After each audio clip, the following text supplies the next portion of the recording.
Bluff City Media presents the No Bluffing Podcast. Stepping up to the microphone are your hosts, Christian Ingram and Evan Hayes. Now, let's get to the show.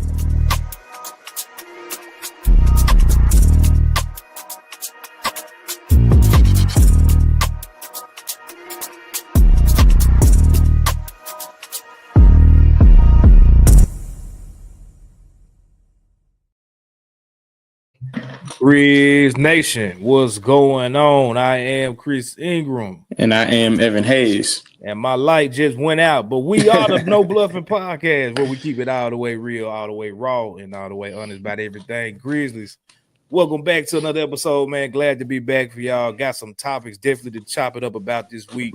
We're going to be quicker than we normally are. We're trying to get this time down. I know y'all love the long episodes, but boy.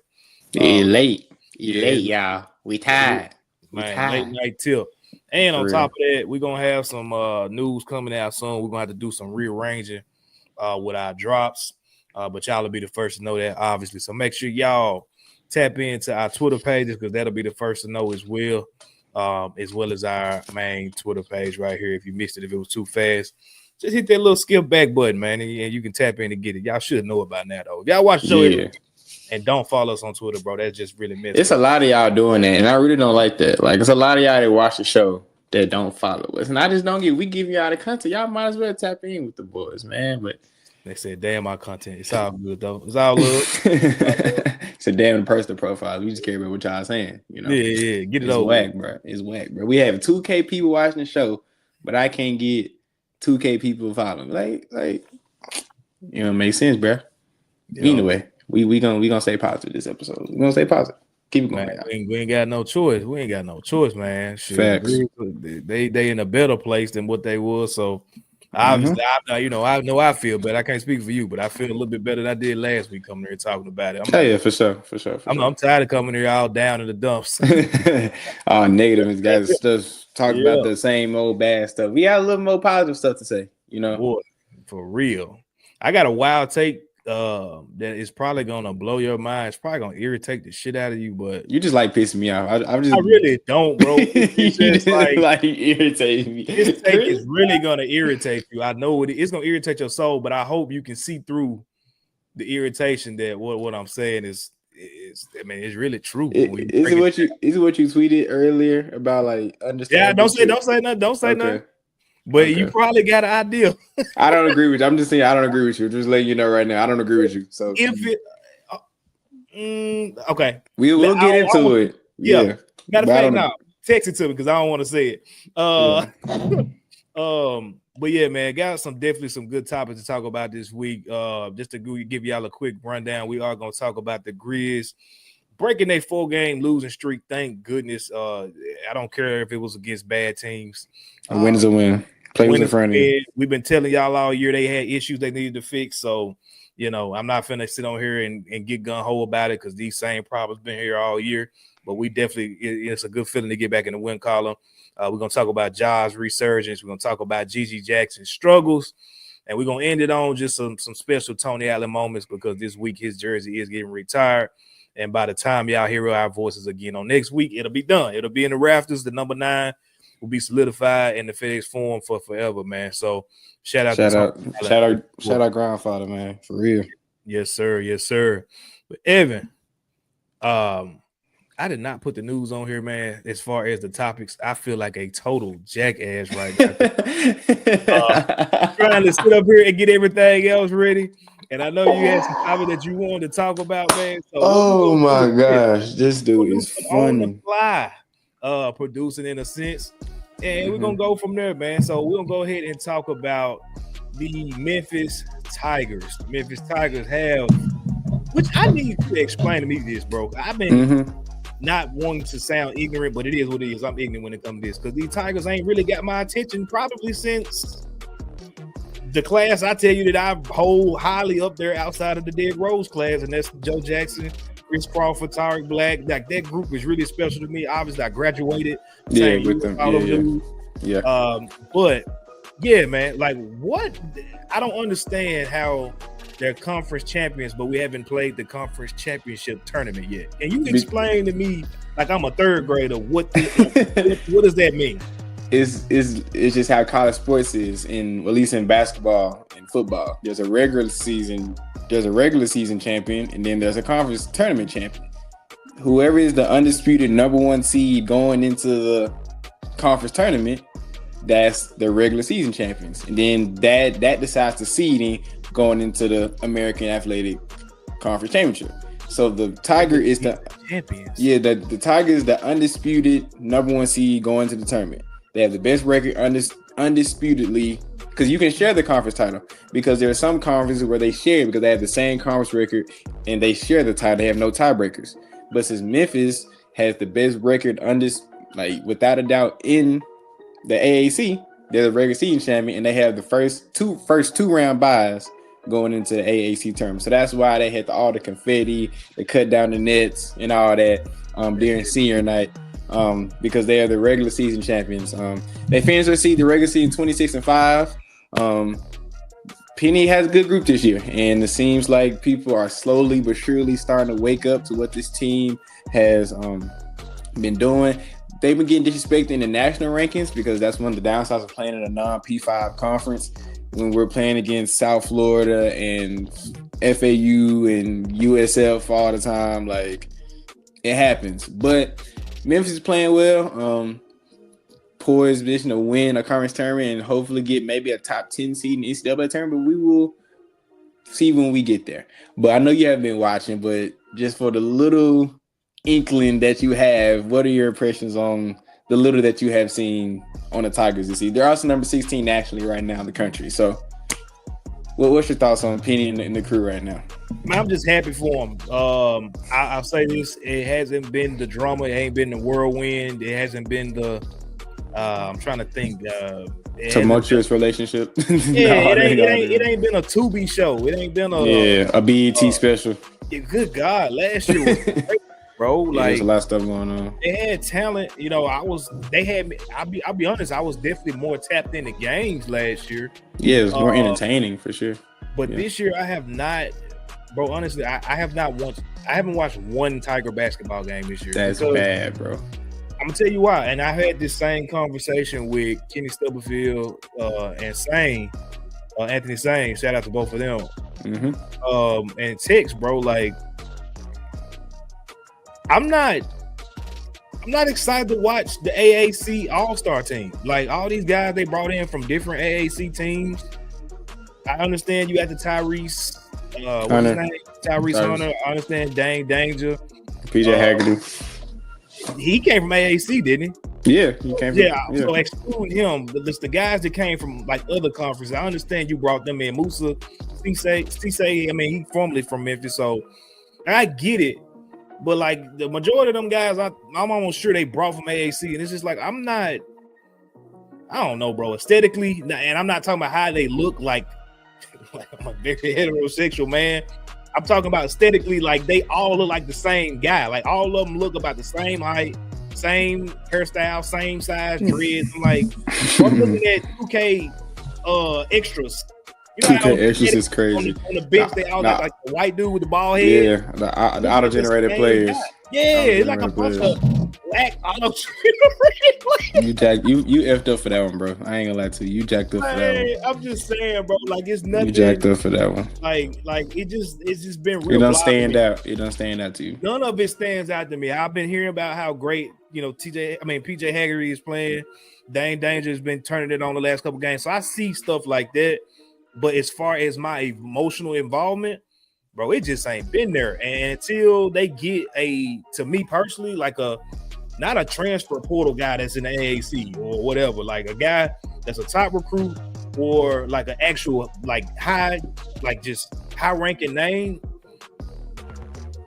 Obviously, I'm not the only one that feels this way, because when you look at the form, bro, the games ain't packed. Like they won the championship, and you would have thought freaking it was a high school championship in that joint. You know what I'm saying? Yeah. So putting that aside, my personal feelings, I'm happy and proud for Penny, everything that he's gone through these last couple of years. It just looked like he was able to cruise through the season, bro, without drama, without scandals, without players hating each other, fighting, and just us talking about shit that ain't got nothing to do with basketball. So for that, I'm happy for them. Hopefully they did what they're supposed to do. regular season championship is so crazy to me. But hopefully they do what they're supposed to, come out of this tournament, win that, get the actual trophy, and then go into Selection Sunday getting a good position and go in there and get a win, bro. Like, hell, get 2 wins at least, please. Like, get 2 wins. That'll do a lot for the city in regards to them. But yeah, that's really my only thoughts on that, bro. Like, rooting for them for sure. Yeah, for sure. And I think it's a blessing and a curse. Sometimes success is boring, and some just like how the whole thing with the Boston Celtics last year, they weren't a glamour team. They just played good team basketball. They had their 1 or 2 hitters, and they got the job done. And of course, I'm not trying to compare the Memphis Tigers to the Boston Celtics, but that same type of vibe. We've been through the higher ranked guys with Penny. We've gone through the freshmen, like we've gone through the transfers. This is just a team that Penny puts together a bunch of veteran guys, and they went out and achieved the goal, which is win the regular season title. Something that Penny has not done since he's been here. Like, undoubtedly won the race. He hasn't done that. He's won a tournament, but he hasn't won the regular season yet because he was playing against Houston. And anyway, you can give your reasons why he didn't win it because who's in the conference now, but either way, he didn't. Right. So I feel like it's a good thing that that the team hasn't had all the drama around it, but I also agree with the vibes isn't. I don't want to sound like a young kid, but the vibes aren't there like they have in the last few years.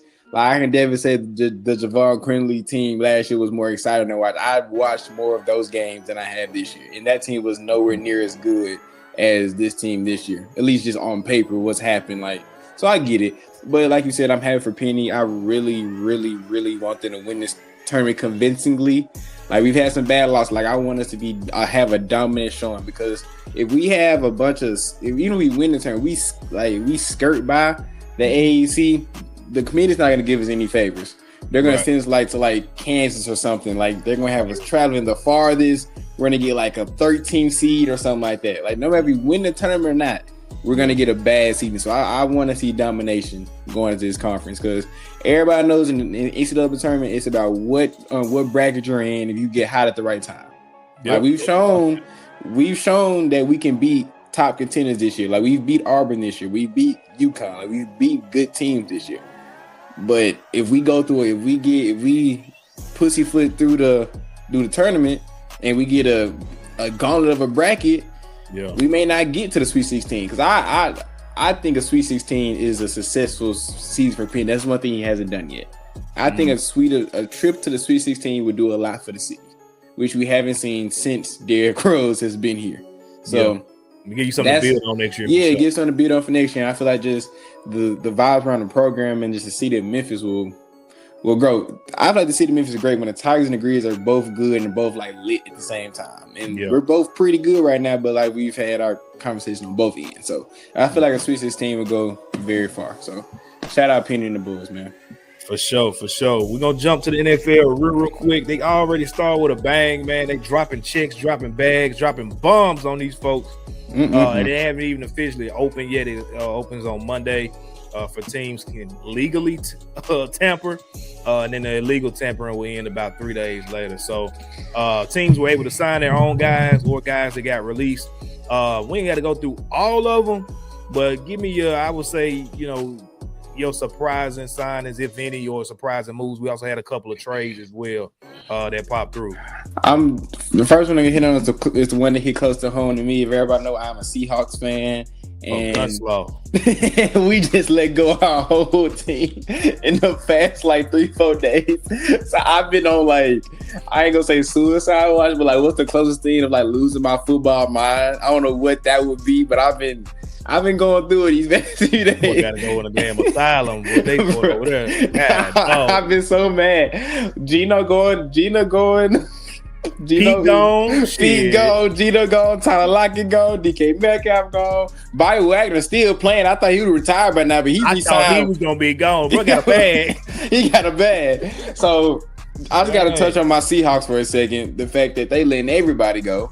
DK Metcalf signed a 5-year, $150 million deal with the Pittsburgh Steelers, and that hurt a little bit. I have nothing against the Steelers at all. I support all black coaches. Mike Tomlin's a black coach, so I support the Steelers all the time.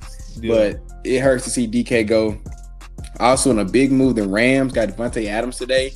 Which, if you really look at that offensive weapons, since they kept Matthew Stafford, that's something. They got him. They got Cooper Kupp. They still got Puka Nacua. Like, the Rams could slowly still be building something because that division is looking kind of suspect right now. Because the 49ers didn't had a down year. The Rams had an okay year. The Seahawks, I just talked about what the Seahawks are doing. Like, and the Cardinals have been in purgatory for the past few years. So, like, the Rams could be cementing themselves back as the top of that division because Matthew Stafford still has a lot of years left in the tank. And what's one more that really stood out? Those were only two that really stood out. Everybody's kind of just re-signed guys.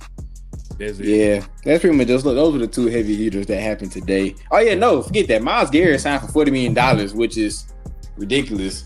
He said, "Oh yeah, I want to request a trade because I want to leave and I want to win." Here go $40 million a year. You know what?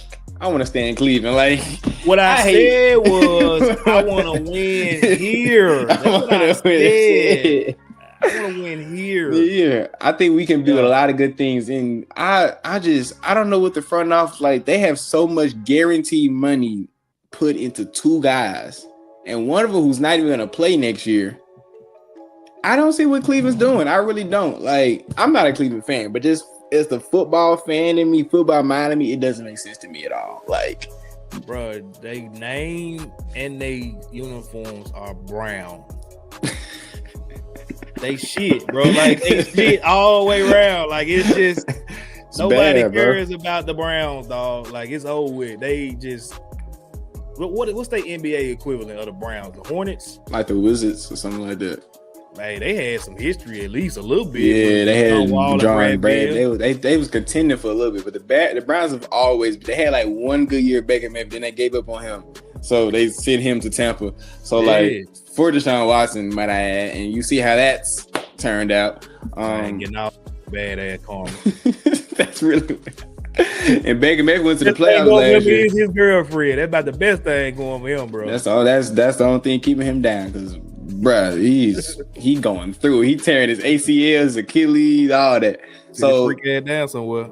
Yeah, like he getting. God will humble you, but we're not talking about that. But I just think I think the NFL is a very unserious place sometimes, and guys they say they care about winning, but they really care about that bad. Which I like. I can't hate another. Like I can't hate another black man of getting their money. Like I'll never hate a black man getting their money. But I just think it's funny that just 2 weeks ago you said I don't want to be here because I want to win. And then they just raised that price. And now he's the highest paid non-quarterback in the NFL. Like, yeah, come on, bro. Yeah, like, I just think that's very funny. $40 million. Hey, what I gotta do? I just think this very, and then it's gonna make me even more mad if like in week like 10 he say like, I'm sitting out for the rest of the season because we lose. Like, if something like that, I'm like, so you signed yourself up. You didn't have to sign that deal. Like you could have went to a contender, but you know, as you said, the Browns is a very unserious organization. So you know, these things happen. And Myles Garrett, get your money, bro. Do your thing. Yeah. For me, man, it was a bunch of moves, especially looking at it from a Bronco fan, bro. Like we got some holes that we need to fill. And a lot of the guys that re-signed today were literally on top of our board. Like the Aaron Jones going back to Minnesota. The guy, that linebacker, his name is leaving me right now, but the linebacker from the Chiefs. Nick Bolton. He was on our list.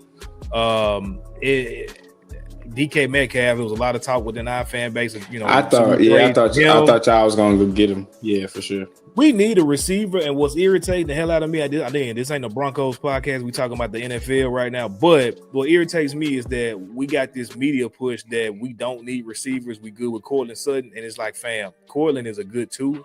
He's not a Russ Hayford one. He's not. No, he has no moves. That's why, like, he will get you 1,000 yards every year. Because he's a deep threat. He a deep threat. That's it. It's bombs. Long balls. You can't get that man no short ball and get no yak with it. It's over with. Nah. So, I was a little frustrated about that to see him go back, to his old buddy up in Pittsburgh. But it is what it is, giving up a second-round pick for a guy that, matter of fact, the crazy ironic part about it, I think he actually had less yards last year than Cortland Sutton. So I don't understand kind of what happened with that, but it is what it is. I would say the one that really surprised me if anything, was Devontae Adams going to the Rams. Like, that didn't make a lot of sense to me either. Yeah, it just came out of left field. You know, it came very out of left field. I get the money. I guess that's you've been trying to go with Aaron Rodgers this whole time. You say, forget Aaron. You crazy. You know what? Yep. Matthew Stafford. Yep. I'll be with y'all. And we thought Matthew Stafford was going to leave this offseason anyway, and he stayed. So, that came out of left field, man. I thought just him and Aaron was going to. And now Seattle talking about they looking at Aaron now too, which I don't think is a good idea at all. But that would be insane, bro. That would be a terrible idea. Like you trade you can get a 38-year-old guy with Achilles and a half, like that's an asshole, and that be on perks half the time too. Yeah. Like nah. So I still think that's a good move for LA. But when it comes to Devontae, he's still a good wide receiver. He's not like washed up, but like he's not in his prime no more. He can probably be a wide receiver 2 or 3, which I feel like may be a good role for him. So I feel like it's a good fit. So we'll see what happens. I'm gonna still throw some damn Broncos in here. I don't give a damn. Yeah. Josh Allen just got the biggest annual bag. Yeah. I think, in NFL history. Do you know who had a very comparable, matter of fact, I want to say better season than Josh Allen last year, even though he just won MVP? Who's doing? Lamar Jackson won MVP this year? Bo Nix had a better statistical season than Josh Allen this year. Go look up the numbers. Just go look them up. I ain't here to. I can't argue with statistics and facts. I can't. So. Yeah, Josh Allen was MVP. So that's insane, bro. That we may have to be blowing a bag on homeboy if he keep it up. But that's a good thing. We just got getting the right pieces. So, that kind of blew my mind. I said, damn. He had 3,775 yards, 29 touchdowns, and 12 picks. Mm-hmm. Now go look at Josh. Josh Allen stats. Why am my phone tweaking? Josh Allen stats. He had 3,731 yards, 28 touchdowns, 6 picks. Better is a stretch, my guy. Okay. Better is a stretch. Comparable, yes. And not even comparable. Damn near the same. Damn near, bro. He had more yards. Bo Nix had more yards. He had 1 more touchdown. He had 6 more picks. As a rookie, I'd take that shit with not even close to the same team. But you also got to think about the rushing yards and rushing touchdowns Josh Allen has too, which adds to his total. Go look at Bo's rushing. Go look at it. Rushing stats. Bro, why my phone tweaking, bro? He had. I don't need pass. I need rushing. Anyway, let's go to break. We'll go to break. I'll look to a break. I ain't even looking. It's close though. It's close. Yeah, I'll have the stats when we get off a break. For sure. But we'll be back with our actual NBA, or more specifically Grizzlies talk. Y'all stay tuned. We'll be right back with more from the No Bluffin podcast. We'll be right back.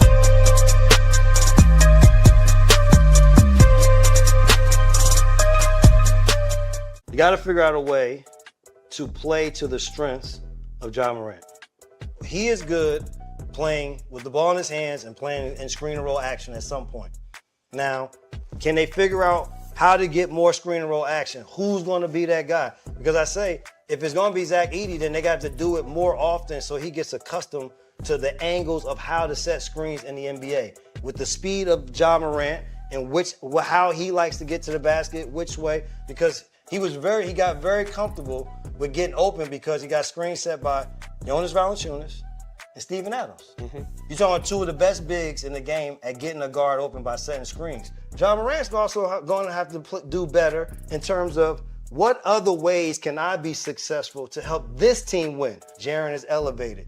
Dez is elevated. The bench is elevated. So now he doesn't have to do it all, but you still have to be impactful when you're on the floor. Tune in to the Night Court Podcast with your hosts, Rob Fisher and Brevin Knight, on the Bluff City Media YouTube channel.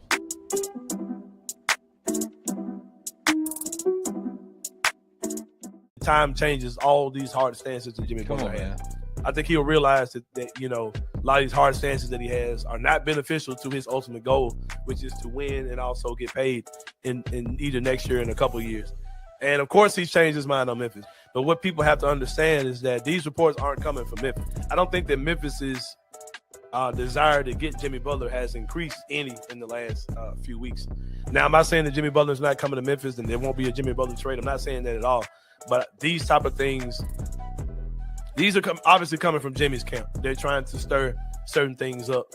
And I said this when people were tripping about, setting his jersey on fire and, talking bad about Jimmy Butler and all these type of things. I was like, just let it play out, bro. Like that makes sense now. But, as this thing tightens up, I'm sure he'll realize, damn, Memphis is good. And if I want an opportunity to do anything, I probably need to go somewhere and play and show myself, and prove to somebody. So I'm not really tripping about that at all. Tune in to The Anthony Sane Show, Wednesdays and Fridays at 12 p.m. weekly on the Bluff City Media YouTube channel.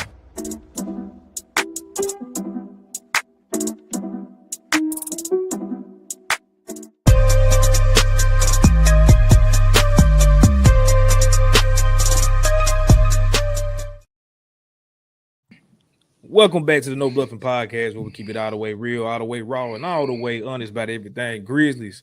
I am Chris Ingram. To my right is my right-hand man, Evan Hayes. Evan, you got them stats? Because I do if you don't. Yeah, I just sent it to you. Josh Allen, for his rushing yards, had 531 yards. He had 12 touchdowns and 1 fumble. And Bo Nix, rushing yards, had 430 yards, 4 touchdowns, and 2 fumbles.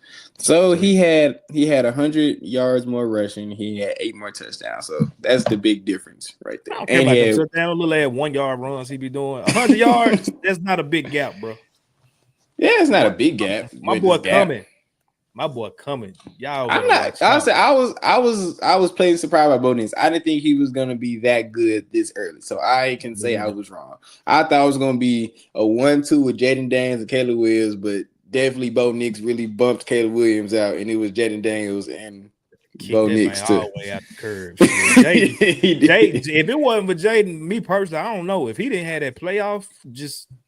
I know that's a regular season award, but shit, Bo was on his ass for Rookie of the Year, bro. Yeah, it was neck and neck until the last few weeks when Jay Daniels started going crazy. When he put him into playoff contention for real. I was like, okay, he was playing crazy. Man, close. But anyway, I'm gonna stop talking about the Broncos. My bad, y'all. I know y'all ain't coming here for that. That's my bad. But hey, we've been sorry. We finally got a quarterback after. Sheesh, I can't even tell you since the Super Bowl. Paxton Lynch, Russell Wilson, Trevor Simeon. Ooh, I can go through them because I had the Broncos in my mind. I can go through all the sorry quarterbacks y'all had. Thank you. Goodness. Garbage. Let's talk about this losing streak the Grizz went through. That they finally made it out of. I don't really even have no long setup, bro. Honestly. What the hell happened? Like what did we just watch? What happened? And thankfully we got out of it. I know we're gonna break down how we got out, but just talk about it, bro. We had 3 straight losses off a game when I ain't never seen no ish like that happen in my life. But with 3 straight losses, all in 1 week, off of straight game winners. Like that was at the crib too. Like that was just some bad mojo. Somebody cursed the FedEx Forum for one of them that week. Somebody said something wrong. Guy was like, you know what? Y'all acting too crazy. Let's humble y'all a little bit. But yeah, number one, just terrible late game execution. All facets. Taylor Jenkins didn't have any feel of using when to not use timeouts, when to double and not double. Our offense looked stagnant. We couldn't get anything. Just terrible late game execution. Terrible. That's the best thing I can attribute it to. Also, coming out with bad energy in the first half because of 2 of those games where we came off really slow, we fought all the way back, and then we couldn't execute. Ja even said this, even though we won tonight, Ja even said it in his post-game presser. Coming out with more energy. So just the fact we were losing to teams that we shouldn't have lost to in fashion that we shouldn't have lost, and it just put a very sour taste in my mouth of what this team is capable of. And obviously we got 2 wins, so we're back on track. But it's just those type of things that worry me when we get into playoff basketball. you know. So it's just not being tuned in on a holistic front, like from the coaches to the guys on the floor. Like I just didn't get it. It was just something was off. So you think it was something new, or do you think this is habits that been going on through the year catching up? Which one you think it is? Oh, it definitely habits that's been going on the whole year. That's just been just reared its ugly head even more. Like I'm trying to pull up those games. I know we lost to the Knicks. I know we lost to the Kings. No, not the Spurs because of the year. I'm trying to think of the other game we lost. Yeah, by a game win because because that's when Dez dribbled off his foot and like goofy. Like I don't know. We've said all year as much as good Dez. I don't want any situation where we doing a call 22 and we got Dez with an ISO at the top of the key to ice a game. Like it's crazy. Nah, like we lost to the Cavs. That was like a competitive loss. That was like, okay, I get the Cavs loss. We lost. No, we beat them. We beat the Suns. We lost to the Knicks game winner. Then Spurs game winner. Hawks off a layup. Then we got blew up by the Thunder. Should have lost in this game. Then I was mad at Ja because Ja rested against the Spurs and against the Hawks. And I get he was dealing with, so I won't say rested, but he didn't play. And then like another guy. We had some other guys resting too. So I didn't like damn near. Yeah, like I didn't like that from whether it's the players making a decision or the front office making a decision. Whoever made the decision, I didn't like that you rested those games because this is not the time of the year post All-Star break when you're jockeying for position in the Western Conference to be resting guys. That's just not so. It's just how we had the conversation last week about being serious. That's what reared its ugly head. Like yes, late game execution, number one, not having feel for the game and the coaching wise, number two, but also just being a serious franchise and not thinking you just got it all in the bag of chips and you good where you are. You see how fast we slipped in the standings in just 3 games. We're from well in number 2 to now we battling for 4 and with number 5 on our tail. And that only happened in 1 week. All y'all been talking about this whole season. Why y'all talking bad about the team? Why y'all critiquing? They number 2 in the West. Shut y'all ass up. We've been trying to tell y'all. See how fast the whole time. Now what? You can't use that now.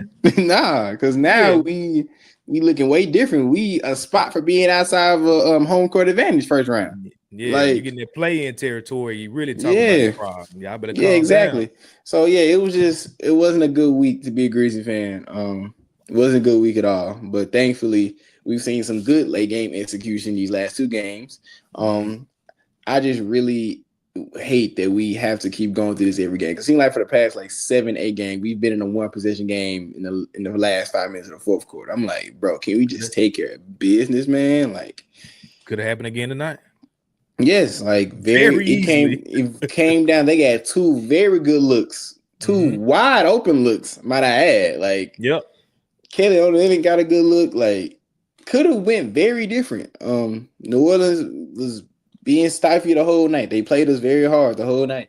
Again, came out the W. The only I'm gonna get off my soapbox.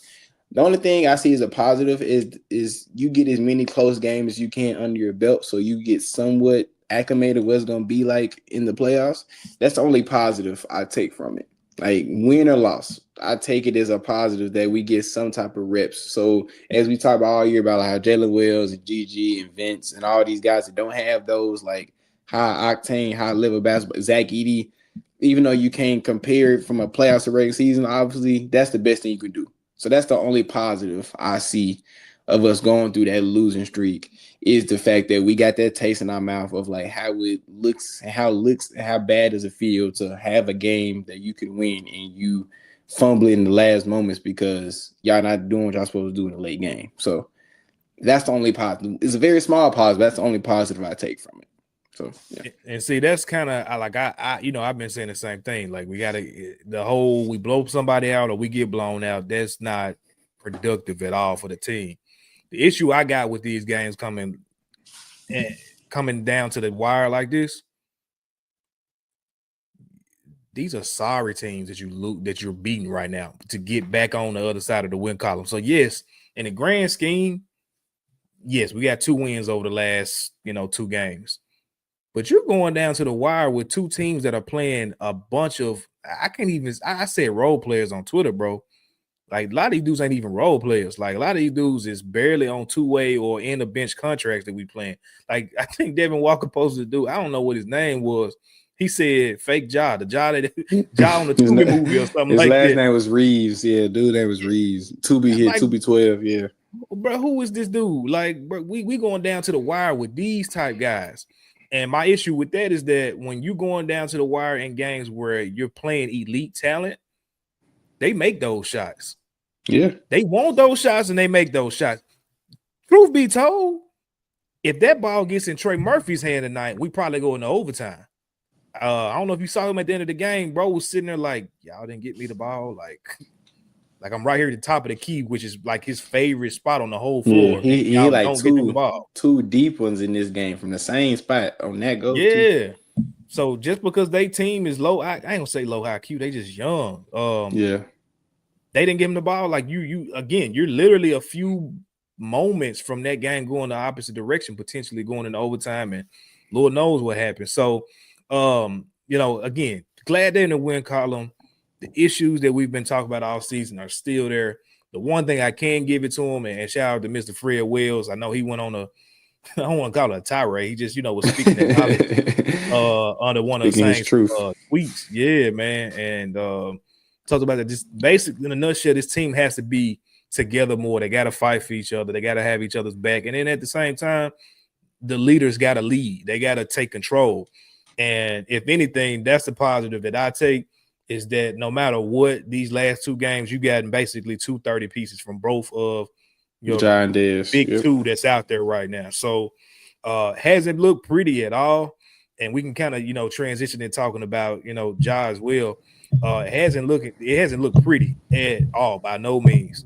Nope. But they getting the job done. They're coming out, excuse me, flatten these first halves, which has always been an issue to me to a certain standpoint. But especially right now, getting close to the end of the season, you want to see better in that, and they just continue to have that same issue. But shout out to Dez, doing what he has to do. I want to see him get back to shoot more threes, bro. I do. I am tired of him busting the ball into the ground and falling and trucking folks. Like it's just it be working sometimes, though. It be working sometimes. Sometimes it don't look. Damn, if it works, that shit looks like it hurt, fam. Like we already losing these folks to the weirdest injuries. I don't give a damn in it. It's working, but it really, like, in the grand scheme, is it gonna work? That's my problem. He trying so hard to get to a bucket, bro. He be trying so hard, bro. Like them 2 points wasn't even worth it. You hurt yourself. Like, chill, bro. God, what'd you say the other week? His feet bad. What'd you say? He got bad ass feet, man. My dad, I put in the group chat earlier this week. I said my dad's got to relax with calling LeBron old man. I saw a picture of this man in warm-ups this week. It was shoot around. And this man, Dez, I didn't notice it to the picture. He's got like surgery holes in both his knees. And it could be small surgery. It could be, meniscus repair. It could be whatever he's got in his life. You know what I'm saying? But I've always looked at the way he walks. It's like, damn, bro, like when he walk, he just hurt. Like he limping. And I saw the man knees. And then I was like, the picture of the feet. I said, bro, he got to stop calling LeBron old, bro, because LeBron got 15 years on his ass. And he in way better shape than he is, boy. Man, Dez be looking broke down when he be walking out there. But shout out to him, man. What Doc Holliday call him, old hoop and swole dude? Yeah. I like you say, this game he had 8 threes, and against Dallas game he had 6 threes. So like, what Kobe say? More. I want more. I want you to shoot 8 threes when Jaren is there with y'all. When Jaren ain't there, I need that up to about 12. Yeah, what game did Jaren get hurt? What game did Jaren get hurt against OKC? Was it OKC? It was OKC, right? Yeah, he hurt against OKC, right? I feel like he got hurt against, was it the Spurs? I may be wrong, bro. I don't know. It was against the Spurs because he didn't play against OKC. I'm looking at it right now. That's what I thought. Yeah. Anyway, because I'm looking at his attempts. Like, he had 8 threes against the Hawks. He shot 4 threes against the Knicks, 9 threes against Phoenix, 7 threes against Cleveland, 6 threes. So, like, So you want him around like 7 to 8 each game, like on average. When the team is fully healthy, yeah. But because what's his average right now for the season? Right now for the season, he is averaging. I need overview. Phone work for me, please.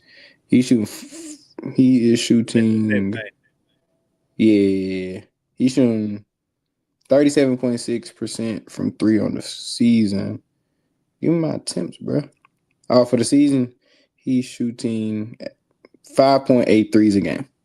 I see. I knew. I ain't even looked at it. I knew it was less than 7. Yeah, that's because he's doing all that damn dribbling. This is his second career low on 3-point attempts. His rookie year, he was shooting 4 threes a game, and this year he's shooting 5.8 threes a game.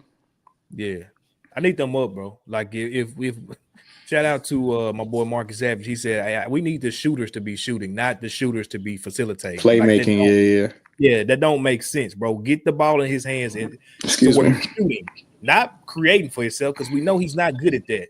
He's good at getting to the rim because he can muscle his way there, but like good God, bro. I'm talking about aesthetically pleasing basketball. That is terrible to watch. It's terrible. It's not pretty to watch. But anyway, let's get on job, bro. His resurgence over the last 2 games definitely had a tough out in that first half of the previous game for sure. Against Dallas, yeah, he had 4 points or like 7 points in the first half, and then he had 24 of his 31 in the second half. Bro, so they shot that man over something because he got the LeBron PED. Whatever LeBron go over to the cross the water, the magic stuff that Bugs Bunny and them was giving out. He got that.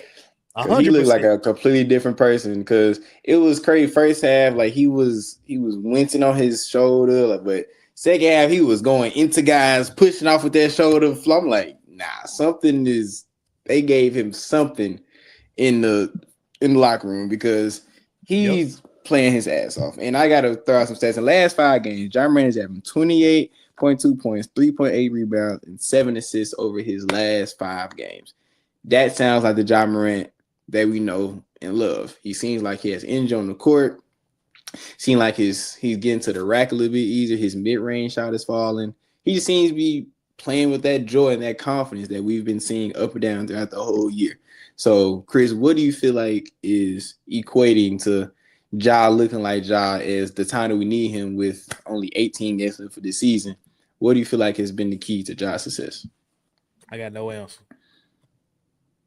You got no answer.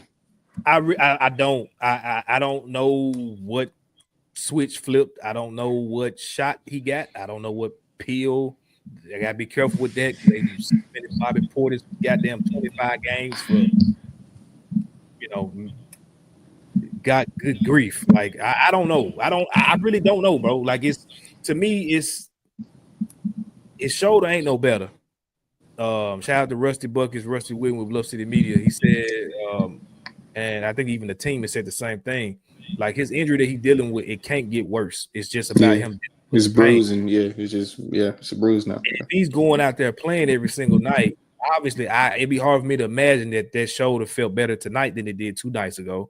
And he's going to go out there tomorrow night on Monday and play a back-to-back. I don't know, bro. I really don't know what it is. All I can say is I'm happy because I'm sitting here watching him. And it goes back to, I'm not going to make this a Taylor Jenkins thing. I'm just not. But a lot of shit does come back and point to him when it comes to, like, if you had, and I 100% agree with Saints, what he said on his show. We've been talking about this with coaching for a minute with this group. If you have a hard-nosed coach, no-nonsense coach that's about winning habits and not allowing the star player to get away with whatever, no other winning coach that's serious about winning the championship. We were talking about a serious and unserious franchise last week. You wouldn't let your star player continuously, every single time he's getting fouled, run just looking at reps, bro, for 15 seconds.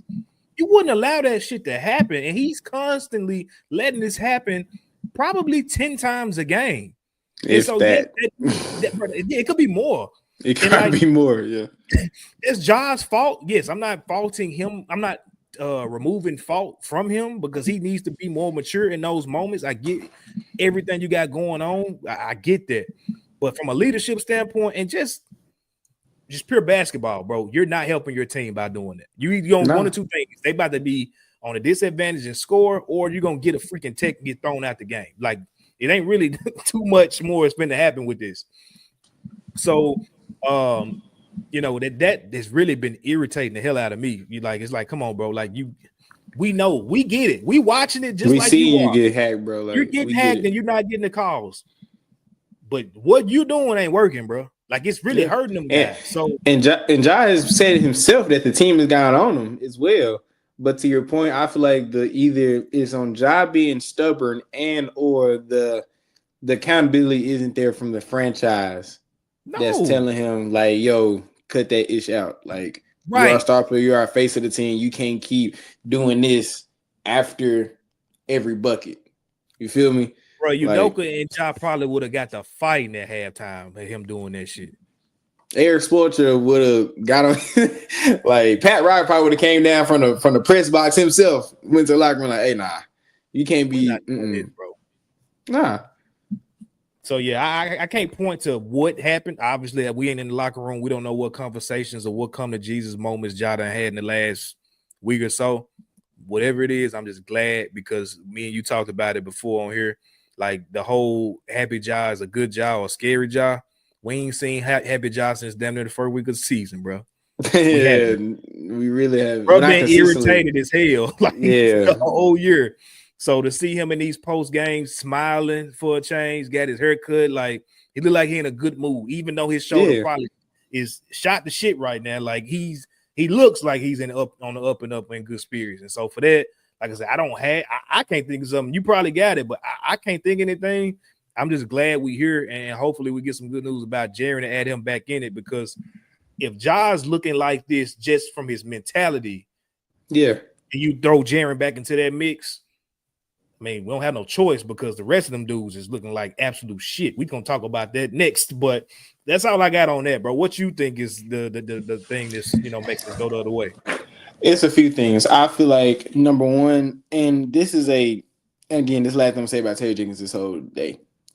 At least I'm going to try to. I feel like Taylor Jenkins, he decides when he wants to make good coaching decisions when his back against the wall, when he has no other choice to. Ja Morant played 37 minutes tonight. The only reason why he played that long because when Jaren isn't playing, so you had to have more scoring on the floor. Number two, the game was close the whole time. We were down by double digits in the starting of the second. We're starting the second quarter, so we kind of had to extend him more. And also, you don't have a guy consistently outside of him because we were talking about GG and all these other that can create offense. So he had no other choice. I'm not giving Taylor Jenkins credit for that, for playing him 37 minutes tonight when him and Dez, because Dez paid 38, and Ja played 37. So that's number one. His minutes have increased. He's playing, and he seems like Ja's the type of guy that he likes to play through his mistakes. Like he likes to play through the fouls. He has to play through the good, him getting through his read. That's how most great players play. He's playing through his mistakes, and TJ's allowing him to play through his mistakes. He even had a time where he picked up 2 early fouls in the first quarter, but TJ let him rock out the whole second quarter, because normally TJ would sit him to like the 3-4 meter mark in the second quarter. But even with those 2 fouls, TJ let him rock out. So number one, minutes. Number two, I feel like, of course, I wish I was in the locker room to pick this up. I feel like the team just knows it's put up or shut up time. Like, I feel like those 3 losses really, like, put a bad taste in that team's mouth, especially in those games where Ja was playing well. Because the game against New York, he was playing well. The game against New York and Cleveland, he was playing well those games. And he had a chance to win in the game in Cleveland. Just didn't work out like that. So I feel like, at least with it seemed like on the floor, and Ja was like, you know what? I don't get this equal opportunity BS. When it's time to put up or shut up, give me the ball. Like we've seen these last few games in the second half, that offense is going completely out the window. Gone. It's literally just been Ja and Dez, or high screen or Ja ISO where that's literally what's happened these past 2 games. Can I answer what you're saying real quick, bro? Yeah, for sure. Is it a coincidence that everybody else been looking sorry as hell with this offense not being run? Like we've been talking about all these guys been. So, Santi gonna get 15, 20 million next year. Ooh, Luke, he'll be back. Ooh, this guy. we were talking about Vince and Gigi coming back and basically being the saviors, and then it's like, oh, when they ain't running this offense, bro, these dudes look Babbage as hell out here. Man said Babbage. That's a different word. I just want to throw that in there because, like, when you said that, I'm like, yeah, it's a correlation there somewhere. I tweeted in the second half is when the real shit hits the fan. Is when butts get, as my coach say, butts get tight. It gets kind of sweaty. You got to put up or shut up. We are realizing not a lot of guys on this team are, at least at this point, capable enough to play well or to come through in those moments where it's put up or shut up time. We know the three guys that can: Ja Morant, Desmond Bain, and Jaren Jackson Jr. At times, BC, because BC, even though BC can't finish, he gonna play some damn good defense. He gonna get some rebound. I ain't gonna say he's sorry. He can't finish sometimes. Oh my gosh, he cannot finish. I don't know why BC. I ain't gonna go as far as Chris going right now. I'm gonna try to. But BC, I don't know why BC don't want to dunk no more because it was a game. It was a loud last game. Ja threw it up perfect to him. He tried to let. I'm like, dunk the ball. Anyway, cool. It shows in the second half that Ja's like, forget all that running. Just give me the ball and we can go to it. And okay, honestly, I'm cool with that in the second half in the playoff series because I want the ball in number 12, number 22, and 13's hands the most. And I feel like Ja Morant, I bet he's seen this, but I feel like he got his handcuffs taken off himself mentally and physically to show like, I need the ball in my hands. Like, straight up. The only way we're going to be successful and we're going to look the best is if I'm being aggressive and I'm initiating everything on offense. Like, in the first half, you see a lot of times, at least how the past or a few weeks, Ja's just sitting in the corner. Like, there are some sits where he's not even touching the ball. I hate that. In the second half, you do not see that. You do not see that at all. There's sometimes where Ja throws it to the corner to Dez or Luke or Pip when he's in the game, he just sit in the corner and he's not touching the ball. He's not even in the action. Really? In the second half, you don't see that at all. Because Ja like, forget all that. Give me the ball and we finna get to work. It's just those type of keys that Ja was like, you know what? We are dipping in the standings. I got to remind these people who I am. I got to show myself who I am so I can feel good about myself going into the playoffs. Because it's a confidence thing. It's a comfort in the field thing. People can say, because the NBA guys listen to the tabloids and the media all day, like we know that. But it's all about how they feel about themselves personally. Tripp has came in this season knowing you can see he thinks he's a top 15, top 20 player, max player, and he has played like it. Ja, even he still knows that, but I feel like he's been so up and down, either mentally or physically or coaching wise. He's been so up and down, like he hasn't felt himself that he is that. But now he's proven to himself again, like, I'm one of the best players in this league. No one on this floor can stay in front. We saw Ja almost baptize Trey Murphy. Now, the last time we saw Ja try to baptize somebody, we're taking out outside the free throw line, like right a step in front. I ain't seen him do that since he tried to dunk on what's name and Christmas Day against Golden State. That's the last time we seen Ja take off from that far, just in the midst of the offense. Like, you feel me? Like with that show that he's not thinking like, I'm finna kill you jokers out here. And we haven't seen that. We've seen it in spurts, but even though I don't care that he missed it, I don't care. The fact that he attempted it, that's the type of Ja that we've been wanting to see. The mentality is different. Like literally, the last time I saw him try something was Christmas Day 2022. Think about that. It is 2025. I'm talking about 2 feet behind, like he taking off real far. Like think about it. He just tried somebody this season. I'm trying to remember who he took off from that far when he dunked it, but he didn't take off from that far with Wemby. Like he didn't take off from that far with Wemby. The Pacers jump was last season. Yeah, when he jackknife on Miles. No, not Miles. It wasn't Miles Turner. The other Smith, the dude with the glasses, that guy. Yeah, he got him. That wasn't. Was that last season? It had to be because my dad was here when that happened. Because Steve-O was still on the team. It wasn't last season because Steve-O was on the team. So it had to be the season before last because Steve-O was on that team. Because Steve-O was in the highlight and caught him. When he was in. So it was season before last. So it's been a minute since Ja has. I'm just saying, like, even he caught Wemby last year, but that was still in the midst of it. Like, I'm saying him just like taking off and just elevating, like, that takes some balls to do that. And that takes some real confidence to do that. You feel me? Like, y'all can tell if I'm wrong when y'all play, but I'm trying to think. Because I think of the Kevin Love when he tried to baptize Kevin Love. I think of Christmas Day.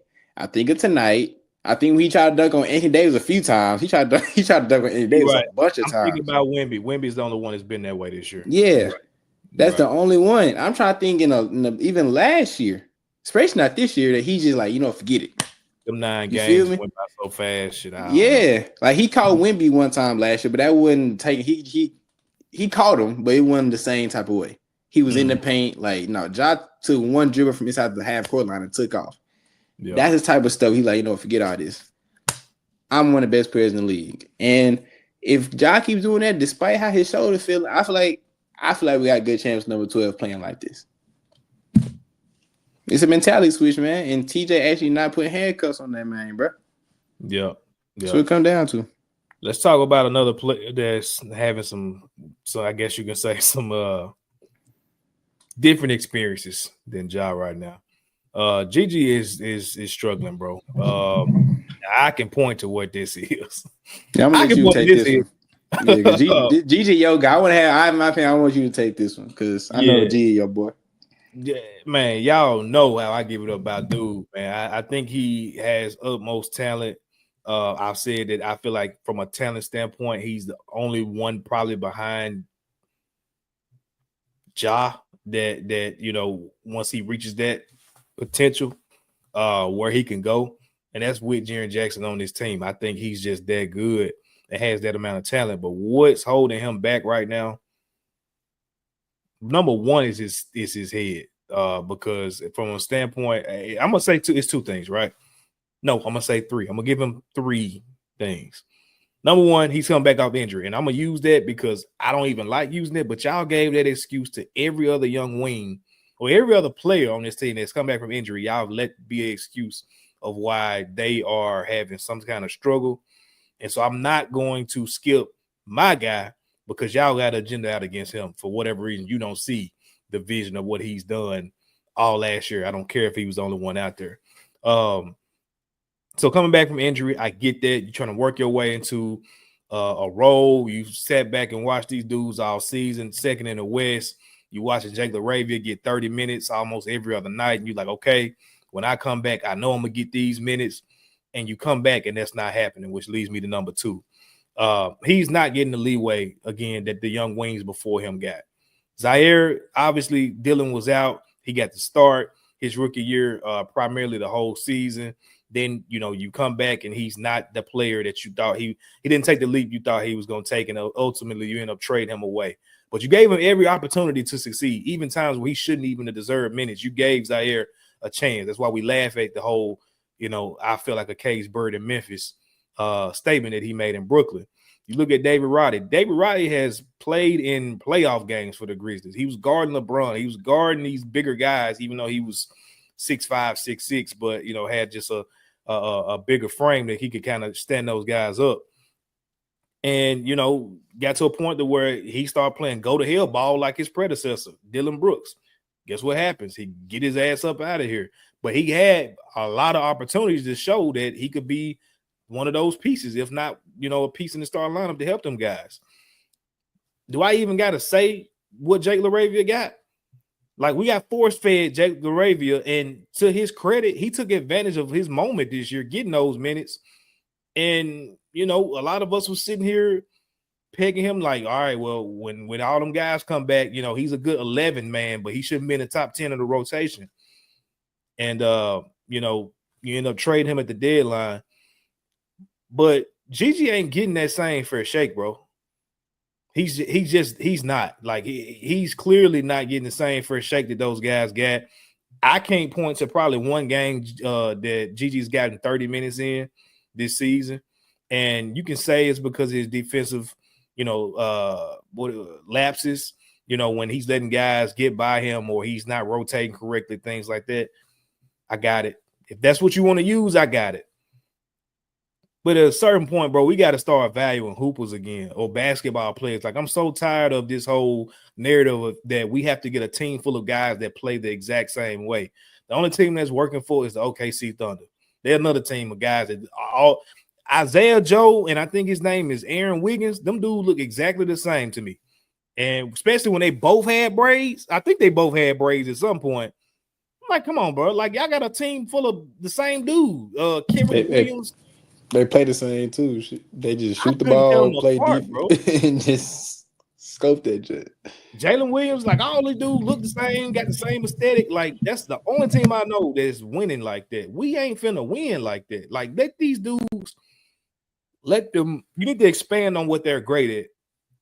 And we, for whatever reason, are holding Gigi to these standards that we just haven't, set on these other young wings. Now, yes, I put that on Jenkins for not empowering him the same way, because now it's gotten into his head, and that leads me to number 3, what the issue is.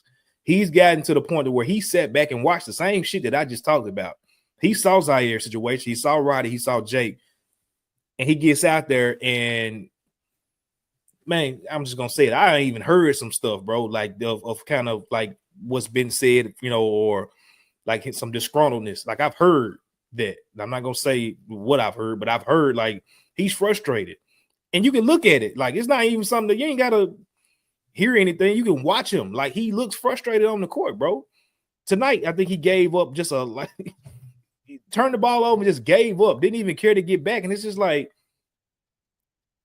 I get it, but you can't be that way, bro. You can't get it because people, especially fans that want to be proven right, like they say we had agendas out against certain players, but you do know if Gigi Jackson reaches his potential, this team's ceiling goes out the roof. Like, why would y'all not want that? But anyway, people are looking for reasons to knock you, bro, and you are basically feeding to that, whether it's coaching staff, fans, whoever. When you do stuff like that, like, yes, you may not be the best defender, but you need to get out there and give effort, bro. You got to give the effort. I'm sorry, because it's the only way that this dude is going to give you minutes, period, point blank. We all know that at this point. And wait on him to get fired. I made a joke about it, but wait on him to get fired. That ain't the smartest thing for you to do. So with him being one of my favorite players on this team, I got to keep it 100, bro, and say, like, bro, you got to do your part. And right now, Gigi ain't doing his part. I get it. His confidence is shot probably, and not just his abilities, but just his situation. And it's causing him to it's causing him to have some issues, bro, on the court. But I'm hoping he can break through it because, like I said, we don't have a choice at this point. Like, we don't have, we got who we got. We're not getting nobody in the buyout market. Who we rolling with is who we have. And if Gigi is not playing well, that just shoots his team even further in the foot going into the playoffs. So are you seeing something different, or is that kind of what you seeing the same thing? I'm more or less, we pretty much on the same wavelength. I do feel like he hasn't been empowered by Jenkins and the coaching staff. He does not have the longest leash as other guys. I completely agree with that. But I feel like another thing with Gigi, he's forcing things a lot. And maybe I'm coming from a personal answer because I've been in that position where, like, I see the guys that play my position and I'm trying to, like, match them, So, of course, I don't know Gigi. I'm not going to act like I know Gigi. But it just seems like he's forcing things and he's trying to, like, match up to what other guys are doing. Because as soon as he get in the game, he getting that jump up. Like, he's shooting the ball. Like, and he's not allowing himself to get in any type of rhythm because, number one, his confidence is shot because he got TJ in the back of his head. Like, yo, it seems like if he doesn't give instant offense and this microwave off the bench, he's not going to play. And that's just not the type of guy Gigi is. Like you said, Gigi's a hooper. Gigi needs 1 or 2 touches to get into the game. Once he gets going, he can get in his back and keep going. But Gigi's just trying to be this catch and shoot. Well, maybe the offense is making him be this catch and shoot, just microwave type guy like a Luke Kennard type, and that's just not Gigi's game. So that leads him forcing things. So if his three-point shot isn't going, it leads him try to force things get into the rim. And then he gets knock off balance, turn the ball over, see things like that, or forcing things, trying to force balls into windows that shouldn't be. Like, he's forcing. Like, that's just simply what he's doing. When he was talking, I was looking at his minutes. He hasn't played 30 minutes the whole year. He's played 28 minutes one time against San Antonio early in February. And he played 28 minutes against Atlanta a few weeks ago. Well, yeah, last week on the 3rd. So he's only played 28 minutes twice. He's only had a 20 attempt shot a game one time, and that was against San Antonio. But if you look at these games, most of his shot attempts are coming from the 3-point line. I'm not saying GG can't shoot, because GG's a very capable shooter. But just that's not his game to maximize himself. He's maximizes being a shot creator. But just being regulated to a catch and shoot guy isn't maximizing him the best way. So that leads him forcing things, overthinking things, confidence being shot, and all that. And I feel like it doesn't help that you have a guy like Jalen Wills who plays your position, who's around, who's a little bit older than you, that has been, even with Jalen Wills has been playing, has had some games where he disappeared, he's consistently in the starting lineup. Vince Williams comes back off of, and notice with Jalen Wills, Jalen Wills been playing. I'm not saying Jalen Wills hasn't earned his minutes and earned his leeway. I'm not saying that at all. I'm just saying from a competition, is being a competitor aspect. He sees Vince Williams get in the lineup after he come off of injury, get out the lineup because he got hurt, and come back in the lineup. Now he's starting because guys are out. And G's like, and now Gigi trying to match the projection of Vince. And Vince has been up and down in certain games. You know, Vince hasn't looked, I feel like he's looked a little bit better than Gigi because he's what he does with rebounding and facilitating. But he hasn't on the just strictly scoring the ball. He hasn't looked that much better than Gigi. I mean, he said himself he's 70%. So you do Gigi, you like, damn, this dude 70% and he's starting over me. Like, damn. Yeah. So like I said, it's a kind of like I get it from a competitor aspect. You have no other choice but to compare yourself to the guys playing your position and what they're doing and what you're not doing, or vice versa. So when that gets on the floor, that leads to him overthinking, that leads to him forcing things. So that's why I feel like it simply comes from he's simply just not in a rhythm. He has no rhythm, and he's forcing things and overthinking himself of what he should or should not be doing on the floor. And we're not in the huddle. We're not hearing what TJ and Isolo and all these guys are telling him what they should, because they're probably telling him something completely different, though. Probably so. But just from what we can see on the floor, he doesn't seem comfortable at all compared to what he did last year. Mm-hmm. Last year, he just looked like a guy that was happy with it, having fun and hooping and playing ball. And I get it. Ja wasn't there, Dez, whatever, yada, yada. But a hooper is still a hooper. Mm-hmm. Like, he's not – Gigi Jackson isn't a type of guy that you just fit into a role in the system. He's a guy that you fit some of your system around because he's just that damn talented. And it seems like the coaching staff is trying to fit him into a role that just does not suit him right now. And now since he's in that low, since he's frustrated, he's forcing things now. And that's result to him not playing well. Because there's no reason why you send Cole. Because after Scotty gets in before you, well, let's say everybody after Scotty gets in before you, Vince gets in before you, BC gets in before you. So at worst, you're ninth man coming off the bench. And then you come and try to jack up a three as soon as you get in the game. Most guys in the league, most guys in the world not coming in and doing that on a high clip. Mm-hmm. And Gigi just not one of those guys. No slight towards Gigi, that's just not his game. So when he goes and try to force things, that's when bad things happen. Yep. And it's unfortunate, bro, because like I had been thinking this all week, and shout out to Young Harry on that does the spaces on Saturdays on Twitter. And I popped in, they were having the questions about like at least when I popped in, they were talking about, you know, top 8 guys in rotation for the playoffs. And with me already having this thought and trying to talk through it, and like I saw somebody tonight actually tweeted it. I wasn't gonna tweet it out, but like when I saw that, it's like, oh, well, yeah, this is what I've been thinking, bro. Like, sadly, the way that it's going with GG right now, it does put a thorn in your side of losing Jake LaRavia. Like, you can have your thoughts about Jake LaRavia because you know how I have my thoughts too, but the thing that Jake's been consistent about this year has been rebounding, pushing the pace, and getting the ball out of his hand, because he know when he got that ball in his hand, he probably ain't gonna make the best decision, or if he try to shoot it, he's probably gonna miss something.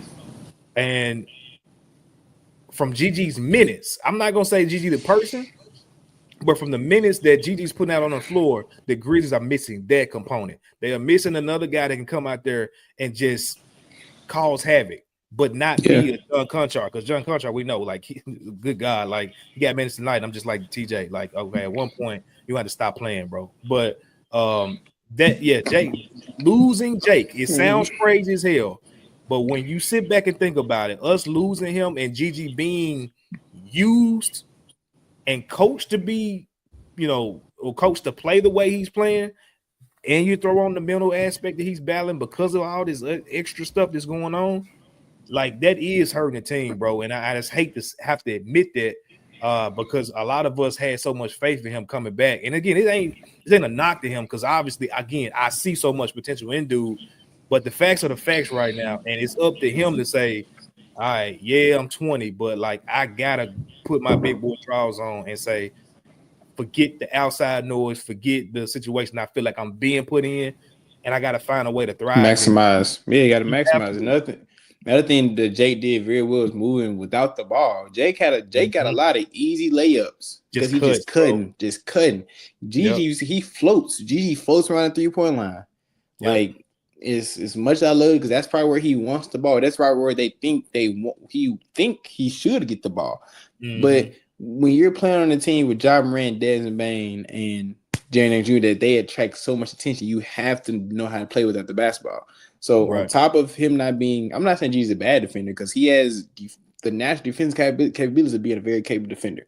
He's not a great defender right now. When he wants to, he can sit down. He's not a great defender. He's not, at least for what he's shown this year, not a great facilitator right now because he's turning the ball over. He's not a great facilitator, and he's not moving without the ball. Like, as much as I criticize TJ, if he's not coming in here and being a microwave, what is he adding to the team? Yeah, you gotta be honest, bro. You got, like, I'm just calling how this. As much as I love Gigi, like, he's probably my top 3, top 5 paid players on this team. Good dude, seem like got a good heart, good Christian kid. Like, I say kid, we the same damn age. I don't know why I'm saying kid, like we not the same age. Now you can buy a drink now, my boy. You older. I'm like a few months older than Gigi. Yeah. But yeah, like, good dude, but like he seems like he's like they're trying to fit a square peg into a round hole, and Gigi is resisting to what they're trying to do. I don't think Gigi's a microwave type player. He's just not. He's not. But if that's what the front office wants him to do, at least the coaching staff, he has to try to find a way to maximize that role, at least this season. He has to, because the reason why Jalen Wells and Vince Williams and Luke Kennard are getting more minutes, or at least more consistent minutes than him right now, because they are maximizing their role. Even though Vince Williams ain't knocking down his 3-ball right now, sometimes he does his, sometimes he's not. He's still rebounding his ass off. He's still running the floor. He's still causing turnover. He's still getting deflated. He's still affecting the game more than just on the offense end. Yep. Same thing with Jalen Wells. There's been some Jalen Wells disappears offensively, but you know why he's closing those games? Because he's gonna play some damn good defense. White on Rice on the team that played. Like white on Rice, and he even hit a few big threes tonight. Jalen Wells, because he's just in the right place in the right time, and also this whole conference team. They have the utmost confidence in Jalen Wells because he's earned it. Knock to Jalen Wells because he's earned that. He's earned that right. But he's also affecting the game more ways than just scoring. And that's why he has that such a long leash. Gigi has to find a way to how to affect this game more than scoring, because I would hate to see him get to playoffs. We see some DNPs of Gigi. It's coming. Like, I would hate. Like, I see from the pace is going, it's probably going to happen. But I just, as a Gigi fan, I would hate to see that, because I know what he can add to this team if he's dialed in from the tip. But it just doesn't seem like it's clicking right now. If he ain't dialed in, bro, you got to sit, bro. Like, again, you just coming from, again, one of your biggest, some of your biggest fans are saying this. Like, like, if you ain't going to get dialed in, you're going to have to sit. And you know who's going to have to get the minutes, which I see that, I mean, again, I don't care what people say about my takes, bro. But, like, I foresee a situation to where if Lamar gets that full end of year extension, they're going to have to play him. Eating his minutes, bro, because he's going to be out there being physical with these other, better players and things like that. If they go out there against, as is right now, I think they matched up with Houston. Rockets, Lamar Stevens is going to be getting GG minutes. It ain't because he's a better scorer. It ain't because of talent, none of that. He's going to be out there to be physical with another physical team. And that's what they're going to need, because they don't have that on this team outside of, I guess you could say, maybe Edie. But even him, to a certain extent, is getting pushed around. Lamar is the only person that you can count on to be an enforcer for Ja at this point of the season. Yeah. And if you don't play him, he's on the bench. He can't come off the bench because he's gonna get literally thrown out, teched up, or teed up, whatever you want to say. Like if he's not on that court, he can't be an enforcer. So you're gonna have to play him. And who's the casualty there? It's Gigi. Yeah. So like I just hate to say that, bro, but yeah, for his best interest, he gotta tuck that shit in. He's gonna have to, grow up. And that's the only way he's gonna reach his full potential, bro, is just going out there against all odds. And just making it happen. So hopefully he gets it together, bro. For real, I hope so. We need to see that. Last thing, we're gonna get up out of here on the Tony Allen. He will be getting his jersey retired this weekend. So, like we said earlier, we won't be having another show until after that happens. Didn't get a chance to finish the documentary yet. I got almost right at halfway. Plan on finishing it this week. But from that first half, man, it was a really good documentary from what I could tell so far. Let's talk about just, real quick, going back to the grit and grind days, Tony Allen days when he was actually in tip-top shape, peak of his powers. What's your favorite Tony Allen memory / moment? Well, I have to preface this. My favorite one is when I met him. Tony Allen was the first Grizzly player I met. I met all the core four.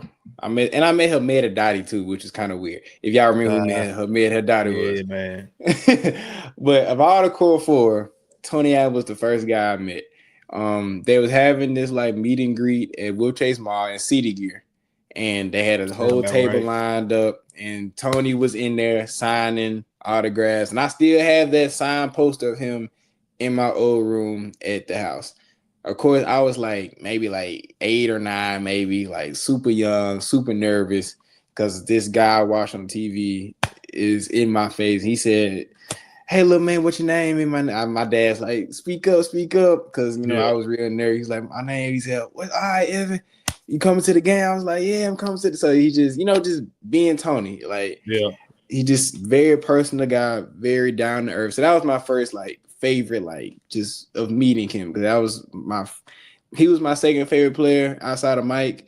And because when I was started playing basketball, my coach be Tony Allen, be the defender. So that's the guy I used to watch and all that. So just meeting him in general, he's just being so nice to me and my dad. I'll always remember that. So that's my favorite memory. But my favorite on-court memory, you gonna get over Tony being bad, just him missing layups, it's just the missed layups, the turnovers, just I don't know why I can look at it now and smile and laugh, because at the time, oh my gosh, I love Tony Allen so much because he plays 120%. But I'm like, God damn, you can make a freaking pass it. No, damn, Tony. You get this so much, bro. Exactly. That's just in my mind, because he'll come in right back on defensive end, get the steal, turnover, then smother the layup. I'm like, yeah, Tony, go. Smother the layup. I'm like, God damn it, Tony. Sorry. You been bad as But he'll come right down on the defensive end and lock up, force a turnover. So that is in my mind the whole time when I just think about his time here. Of course, the whole first team out defense sticks out when that whole Golden State series. Because watching the documentary, I forget that he got hurt the second half of that series. That if Tony never got hurt, we may be talking about a parade on Beale Street, just on some real talk. He shut down Klay Thompson for the first half of that series. My bad. So that's probably my favorite one. And then I have my last one, just his battles with KD, man. Just his battles with KD in the playoffs, bro. It's just because I was always a guy where when the playoffs were going on, I used to play it in 2K, and I couldn't wrap my mind around this 6'4" guy is guarding this 6'9", 7 foot guy, and just he was playing his ass off against KD, bro. And I was like, I don't know why, but it's working.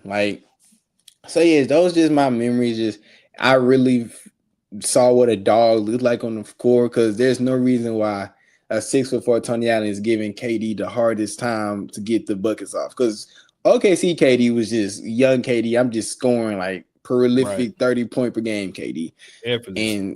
it was effortless for him. That was just straight out of Texas, KD. Yep. And Tony gave that man hell. So those are just my quick little memories on him. Like Tony Allen, forever one of my favorite Grizzlies of all time. Well deserved getting his jersey up in the rafters. Grizzlies legend. One more core 4 member to go, and you know who that is. So shout out TA, man. Grandfather. Actually, I have to shout out my brother. My Elwood actually got on my brother. He wore a Tony Allen jersey under every home game in high school because Tony Allen was his favorite player. So just seeing Elwood put on his Tony Allen jersey and then put on his regular, because he went to Manassas High School. So him wearing that was just a vivid memory in my mind because that was Elwood's favorite player. So I was like, oh, dang, my brother's putting on for TA and all that. So he had a big impact on at least me growing up and my brother too. So yeah, I got a lot of love for TA for sure. Yeah, I don't really have one moment because there was just so many of them. But yeah, those OKC battles were definitely at the top of the list for me. His battles with Kobe obviously was, top of the list. Just seeing him chase him all night. Me personally, I learned face guarding from Tony. So when I played against other little point guards at AAU that were like supposed to be these, super good guards, yeah, they was irritated as hell when they got done with me, bro. Because I definitely embodied that to a T. I can't put my finger on one moment, bro, because it was just it was an era, it was an experience, and he was that piece that they needed. Him, even when it was him and Sam Young being our basically starting wing combination, like the junkyard dog and the grandfather out there just making it difficult for the other team, and you still got shifty, quick little, swiping ass point guard and Mike Conley. Like, bro, it was an era, and I know we talked about this before and nauseum on this show, but like, I just pray at some point this era of the Grizzlies find somebody like a Tony to get injected into this team. You can say we had it in Dylan, but Dylan wasn't the professional, and he wasn't the same. Yeah. That Tony was. So hopefully we can find that. It's gonna have to probably be through free agency or trades because we just don't have that in house. And I'm over drafting guys to try. Like, let's just stop, bro. Our core is 25. They're about to be in their prime really, really soon. We gotta find that guy. We thought we had it, but it didn't work out. So Yeah. we gotta figure that out. I was about to talk about Vince, but no, we ain't there yet. So maybe one day, not today though. No. So yeah, man. Shout out to Tony. Congratulations on getting your jersey retired, bro. Number 9 in the Raptors forever. Memphis is just a different place, bro. Different place, and he fitted like a glove. And him still being here says a lot. So we appreciate you for sure, man. One day we're gonna get Tony on this show. That's what I'm trying to get. That would be dope. I feel like, bro, that little Evan, the little 10-year-old in me, I actually made tear up on that. Man, gonna melt. Man, for real. Melt. He gonna be like this, just out of nowhere, just sliding down. I'm like, damn, what happened to Evan, man? Nah, if we get TA or Mike, those are the two. I'd be like, oh my gosh, bro. Like, Of course, Zebo. I got love for Zebo too. I love Zebo too. But my 2 in the core 4 was Mike and TA. So, for sure, we're gonna work on that. Well, man, we are overtime, so we appreciate y'all tapping in. Late on a Sunday night, going into Monday morning. We are officially in the Monday as this recording is on. Daylight saving time done pushed us an hour. My body, that jacked me up too. So we're gonna get up out of here, man. We appreciate y'all. As we always say, man, this week do something that makes you feel good, something that put a smile on your face. Got some important games that we can keep stacking, bro. Keep stacking good habits. Hopefully.